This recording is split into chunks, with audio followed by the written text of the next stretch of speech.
Aujourd'hui, je m'entretiens avec le plus sportif des chefs d'orchestre de la région de Montréal, pas celui qui passe son temps dans les gyms, mais celui qui est toujours dans la nature, à explorer, à rester en forme, quoi. Jean-François Rivet, bonjour et bienvenue.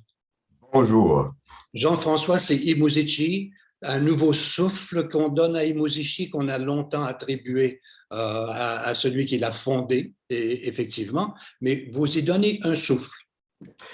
En tout cas, je vais faire mon possible. Ça, c'est sûr que j'ai l'intention de non seulement lui donner un souffle, mais de peut-être lui donner une direction que j'ai choisie de concert avec mes collègues parce que j'ai consulté beaucoup les musiciens, on s'est beaucoup parlé, j'ai parlé avec tous les intervenants de l'administration, etc. On est tous d'accord de donner à Imuzici une impulsion vers l'avenir, mais en s'appuyant sur la quintessence de ce que Imuzici a été, c'est-à-dire un orchestre à cordes, un orchestre de chambre où l'intimité, le répertoire de l'orchestre à cordes, la réactivité d'un tout petit ensemble et sa signature.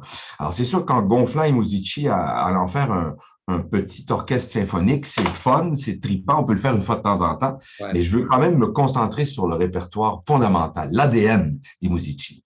Parce que la présence de Yuli Turovsky, qui a fondé Musici il y a 33 ans déjà, est toujours là. Mais si on se rappelle, Yuli était quelqu'un d'innovateur, c'est un aventurier, c'est quelqu'un qui a pris 15 musiciens et qui a dit, nous, on prend cette direction-là.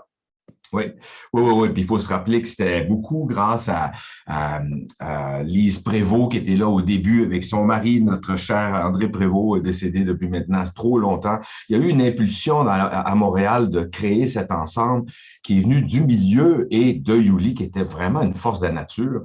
Et Yuli a créé un orchestre avec une très, très grande âme. Non seulement qui est bon physiquement et techniquement pour jouer les notes, mais avec une âme profonde. Et cette âme-là était quand même liée, il faut le dire, au répertoire russe et romantique en général, ce que nous allons faire aussi cette année. On a du Shostakovich, du Tchaïkovski, du Schubert, etc. au programme. Ouais, Mais et vous avez aussi, des présences aussi de comédiennes. Il y a deux comédiennes bien connues qui seront de votre programmation. oui, Anne Dorval au début de la saison et Sophie Cadieux à la fin. Moi, je crois beaucoup à ces mariages entre les différentes formes d'art et aussi avec des collègues que j'admire tellement.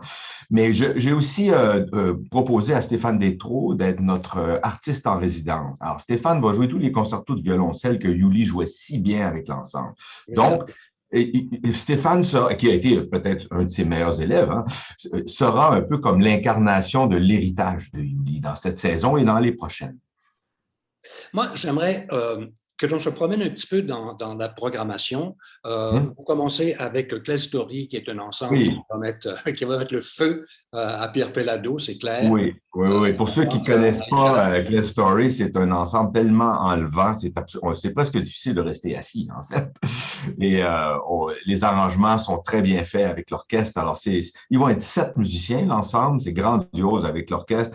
Et il y aura aussi la présence de Mathilde Richer, artiste de cirque, qui fera aussi une prestation très attendue. Alors, c'est un concert qui est vraiment pour tous, hein. C'est un concert facile, c'est un concert D'ailleurs, il y en a deux rythmé. dans la même journée. Là. Vous êtes le 6, Oui, il y en a un à 14 heures, puis un autre en début de soirée à 19h30. oui.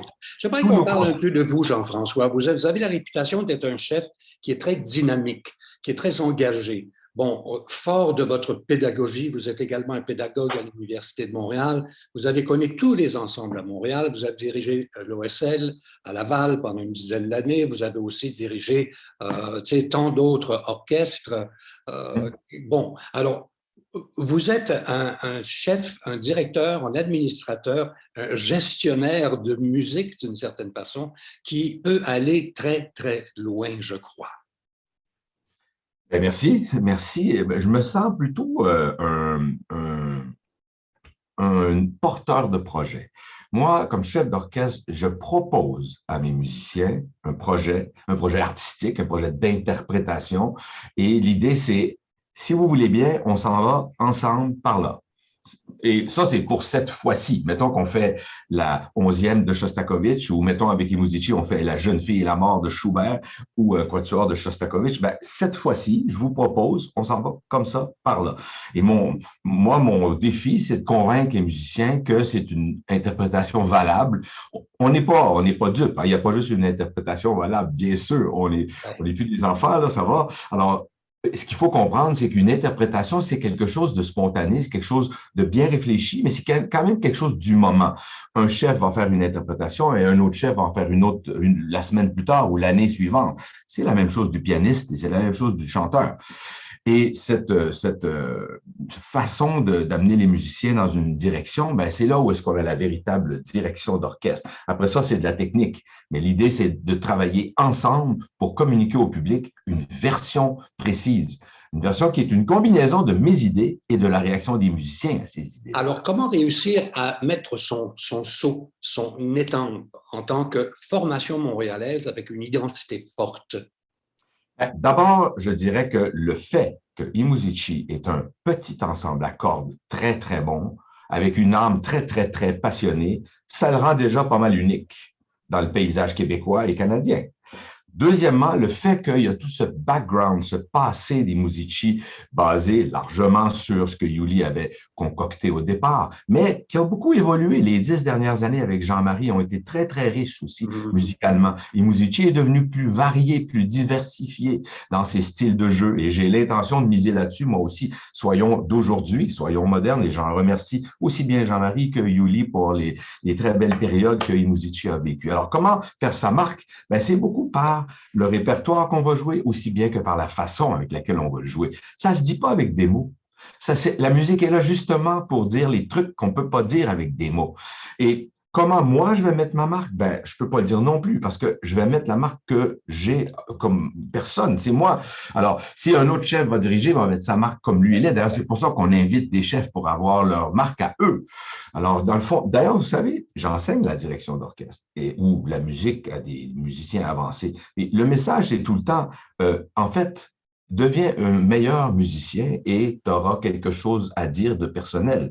On ne peut pas vraiment mettre des mots sur comment on dit les choses en musique. Alors, ce qu'un interprète va faire et ce qu'un autre interprète va faire sont complètement tributaires de leur personnalité. Ouais. De là, l'idée tout à l'heure de mentionner que vous étiez un pédagogue, la pédagogie vous tient à cœur depuis très, très longtemps. Vous avez mentionné à 2 reprises Jean-Marie. Il s'agit de Zetouni, qui a été avec Imuzici pendant plusieurs années. 10 ans, oui. Oui, et c'est ça. Et là, là, vous prenez la balle au bon. Oui. Hein, et vous allez faire de cette saison une saison qui sera comme vous l'indiquez, tout à fait montréalaise. Ça commence le 4 novembre prochain avec Ayrat et sa bande de Julie Klezmer qui vont donner le ton de la saison. Je vous remercie, Jean-François Rivet, d'avoir pris ce temps-là avec nous et puis on vous suit toute la saison durant. Merci. Merci beaucoup.